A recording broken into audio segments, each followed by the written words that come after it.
मुंशी प्रेमचंद हिंदी साहित्य के एक बहुत मशहूर कथाकार हैं। उनकी लिखी हुई कहानियां गोदान आप सभी ने अपने स्कूल के करिकुलम में जरूर पढ़ी होंगी, लेकिन बहुत लोगों को ये बात नहीं मालूम है कि उन्होंने कुछ कविताएं भी लिखी हैं।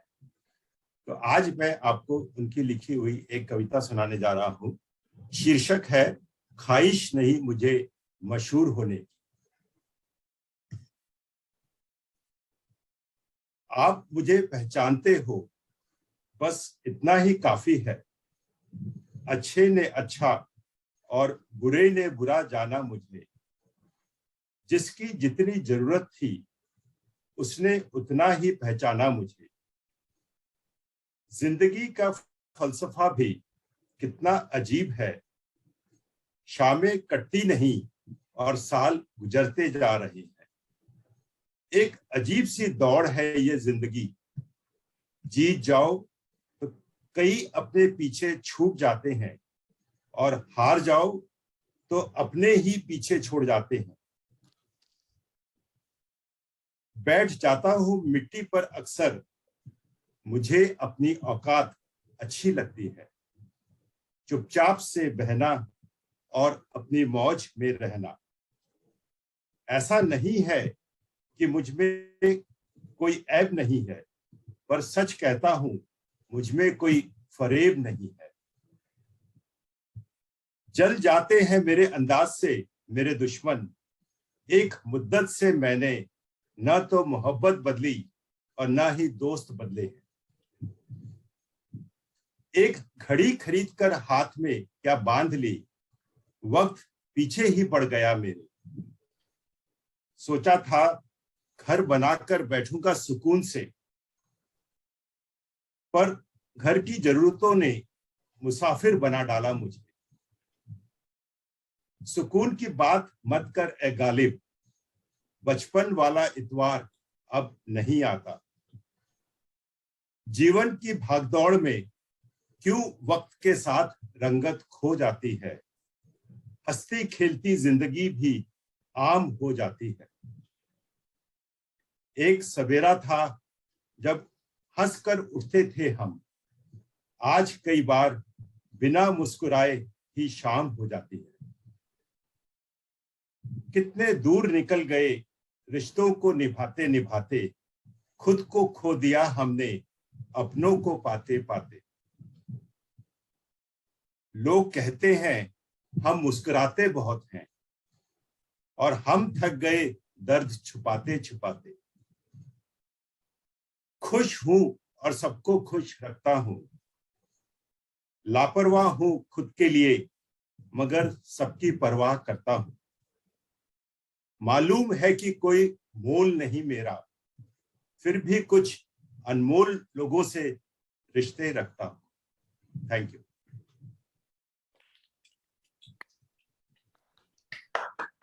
सर बहुत बहुत बढ़िया, बहुत बढ़िया, मजा।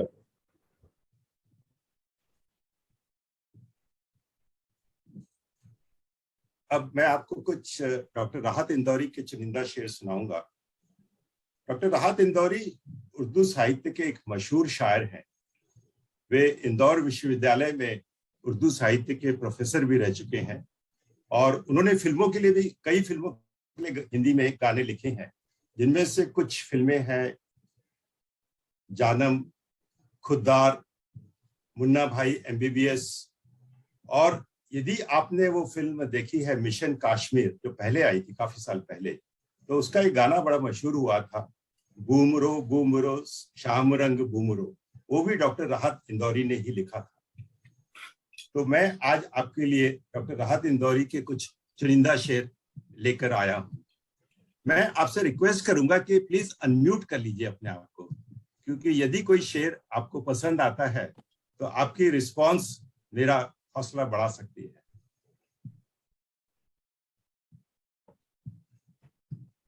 अब ना मैं हूं ना बाकी है जमाने मेरे, फिर भी मशहूर है शहरों में फसाने मेरे। जिंदगी है तो नए जख्म भी लग जाएंगे, अभी भी बाकी है कई दोस्त पुराने मेरे। लू भी चलती थी तो बादे शबा कहते थे, पांव फैलाए अंधेरों को दिया कहते थे। उनका अंजाम तुझे याद नहीं शायद, और भी लोग थे जो खुद को खुदा कहते थे। Thank you. हाथ खाली है तेरे शहर से जाते जाते, जान होती तो मेरी जान लुटाते जाते। अब तो हर हाथ का पत्थर हमें पहचानता है, उम्र गुजरी है तेरे शहर में आते जाते। Thank you. चेहरों के लिए आईने कुर्बान किए हैं, इस शौक में अपने बड़े नुकसान किए हैं। महफिल में मुझे गालियां देकर है बहुत खुश, जिस शख्स पर मैंने बड़े एहसान किए। तेरी हर बात मोहब्बत में गवारा करके, दिल के बाजार में बैठे हैं खसारा करके। मैं तो दरिया की हर बूंद, मैं वो दरिया हूं कि हर बूंद भंवर है जिसकी, तुमने अच्छा ही किया मुझसे किनारा करके। जिंदा रहना है तो तरकीबें बहुत सारी रखो, सॉरी। आंख में पानी रखो, होठों पे चिंगारी रखो, जिंदा रहना है तो तरकीबें बहुत सारी रखो। एक ही नदी के ये दो किनारे दोस्तों, दोस्ताना जिंदगी से मौत से यारी रखो। अजीब लोग हैं मेरी तलाश में मुझको, वहां पर ढूंढ रहे हैं जहां नहीं हूं मैं आईने से तो मायूस लौट आया था, मगर किसी ने बताया बहुत हसीन हूं मैं।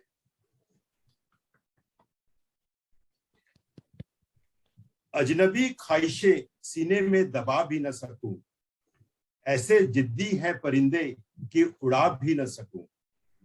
फूंक डालूंगा किसी रोज मैं दिल की दुनिया, ये तेरा खत तो नहीं कि जला भी न सकूं। Thank you, thank you. रोज तारों की नुमाइश में खलल पड़ता है, चांद पागल है अंधेरे में निकल पड़ता है। रोज पत्थर की हिमायत में गजल लिखते हैं, रोज शीशे से कोई काम निकल पड़ता है।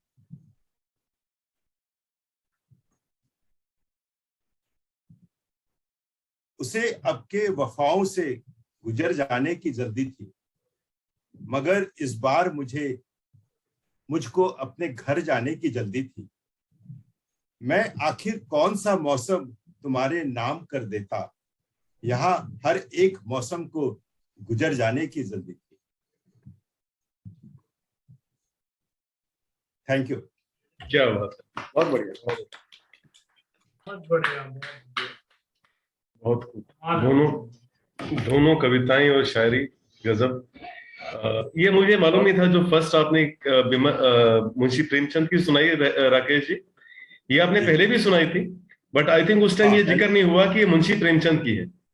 हाँ, उस वक्त शायद मैंने कहा था कि वो हरिवंश राय साहब बच्चन की लिखी हुई है, लेकिन जब बाद में मैंने काफी गूगल पे रिसर्च किया तो यही पता लगा कि ये मुंशी प्रेमचंद ने लिखी है, क्योंकि उसमें गालिब का भी जिक्र है इस कविता में। तो ये कंफर्म था बाद में कि ये मुंशी प्रेमचंद की लिखी हुई कविता है। तो उसका तो एक एक जो मतलब लाइन थी, मतलब मजेदार थी एकदम। Reality of life, each and every line was it's a gem. और राहत इंदौरी साहब के तो शायरी वैसे ही सब गजब की शायरी है। मिसेस रहेजा से पूछते हैं उनको कैसी लगी दोनों शायरी। बहुत अच्छी।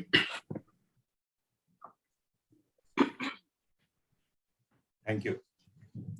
विमल जी, पहले तो मैं रेजा जी को और रेजा मैडम को रिक्वेस्ट करूंगा कि थोड़ा सा ना या तो अपना कैमरा एडजस्ट कर लें या थोड़ा सा करीब आ जाए।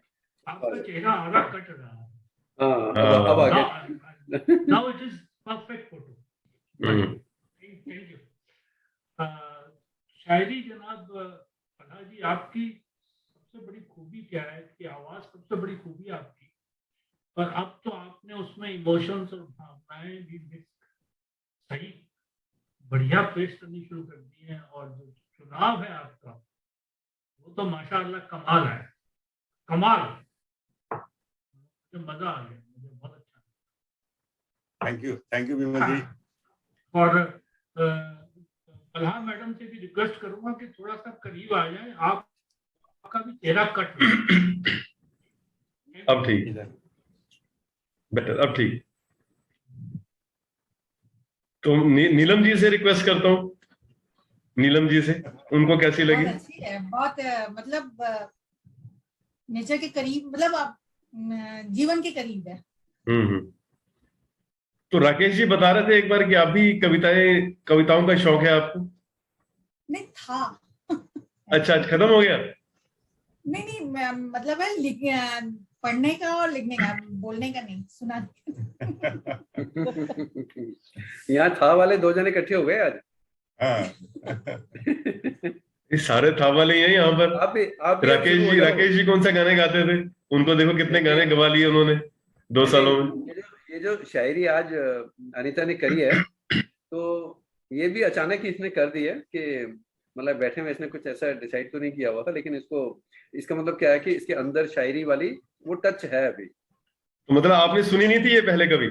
तो मैंने नहीं सुनी थी, हमारे चक्कर में सुन लिया आपने, देखो बताओ। लॉन्ग बैक कभी मतलब सुना करता था। हाँ, काफी इसके गाने भी पेट थे। अच्छा। तो अभी भी गाने तो अभी भी मतलब एक आधा कुछ तो कुछ शायद हो सकता है सुना भी रही है, जो इसको मतलब आते हैं, तो 2-4 लाइनें तो ये अभी भी सुना सकती होगी, मुझे लगता है ये, तो अगर आप आपके प्रोत्साहन में कुछ लगता कमी है। हाँ, आप प्रोत्साहन देते रहते ना, मामला बहुत आगे बढ़ जाता। मेरा नहीं, सुनते सुनते जमाना हो गया, तो अब सब भूल गए हैं। ऐसा है जी, ऐसा है। आप शुरू में गाने और शायरी बहुत सुन ली इन्होंने। ऐसा है मैडम अनीता जी, इन्होंने शुरू में जब तक इनका मतलब था तारीफ बहुत करी आपकी, और जब उसके बाद ये आपको मतलब अब इतनी तारीफ करते नहीं है, ये नहीं, बिल्कुल भी नहीं करते ना। यही तो मुझे इनसे शिकायत है।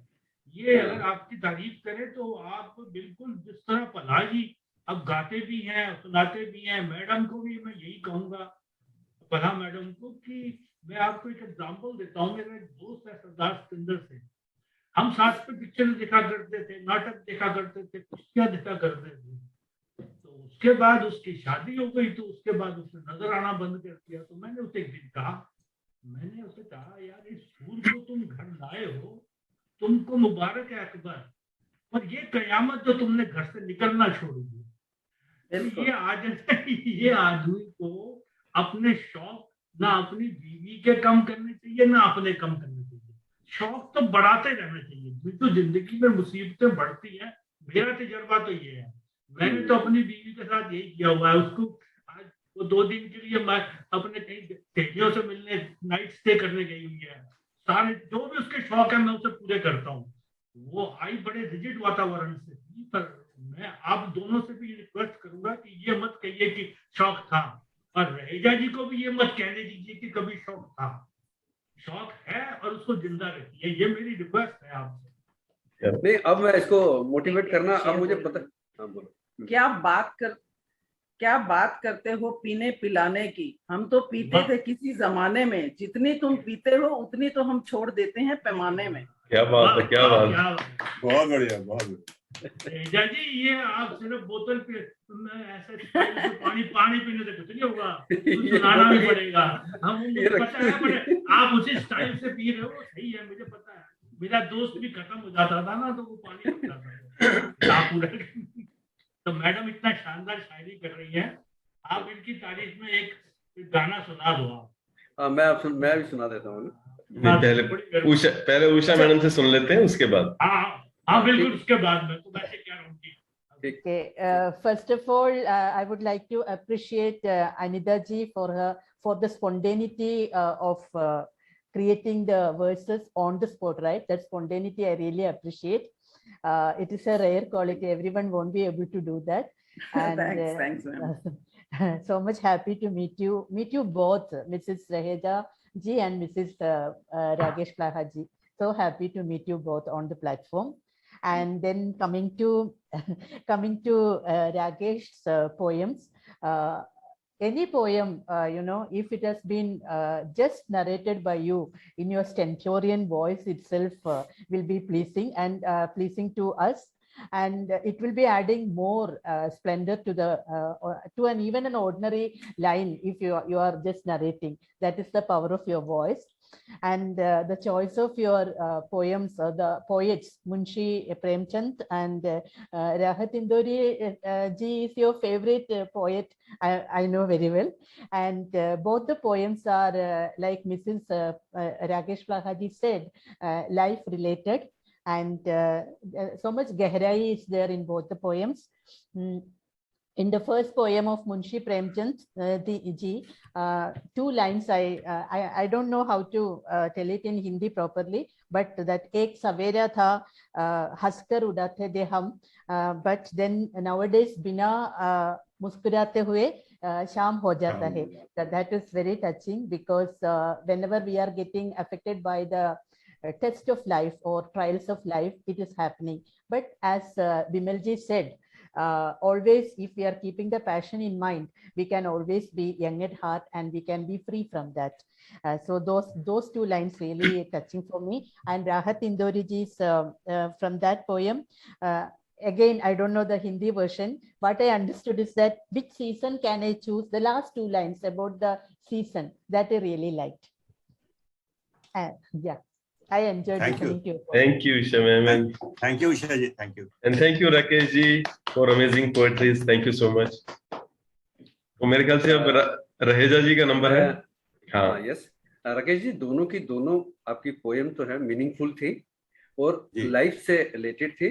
और मैंने जो दोनों पोएम के अंदर जो जज किया, दैट वाज उसके अंदर इम्पोर्टेंस जो थी, पेशेंस की बहुत ज्यादा इम्पोर्टेंस थी कि patience is more important than any other thing. दोनों पोएम आपकी बहुत अच्छी लगी. Thank you Raheja ji. Thank you Rakesh.